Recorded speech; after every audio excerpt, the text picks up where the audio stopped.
Russian president Vladimir പുടിനും ഉത്തര Korean president Kim Jong ഉന്നും ബീജിംഗിൽ നടക്കുന്ന സൈനിക പരേഡിൽ പങ്കെടുക്കും.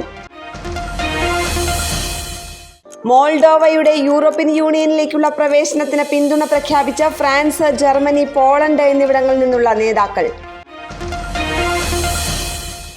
ഛത്തീസ്ഗഡ് തീരദേശ, കർണാടക, മധ്യ മഹാരാഷ്ട്ര, ഉത്തരാഖണ്ഡ് എന്നിവിടങ്ങളിലെ ഒറ്റപ്പെട്ട സ്ഥലങ്ങളിൽ ഇന്ന് കനത്ത മഴയ്ക്ക് സാധ്യതയെന്ന് കേന്ദ്ര കാലാവസ്ഥാ വകുപ്പ്.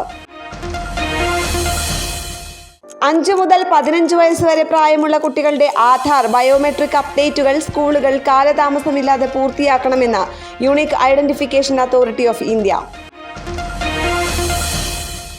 Vahan Sarathi FASTag transport data ആക്സസിനായി സർക്കാർ പുതിയ നിയമങ്ങൾ രൂപപ്പെടുത്തുന്നു. പുതിയ നയം ദേശീയ ഗതാഗത വിവരശേഖരത്തിലെ സ്വകാര്യത ഉറപ്പുവരുത്തും. സംസ്ഥാനത്ത് ഇന്നും ഒറ്റപ്പെട്ട അതിശക്തമായ മഴയ്ക്ക് സാധ്യത. 6 ജില്ലകളിൽ യെല്ലോ അലർട്ട്. ഇന്ത്യൻ സാമൂഹിക പരിഷ്കർത്താവും വിദ്യാഭ്യാസ വിചക്ഷണനുമായ മഹാത്മാ അയ്യങ്കാളിയുടെ ജന്മവാർഷിക ദിനം ഇന്ന്.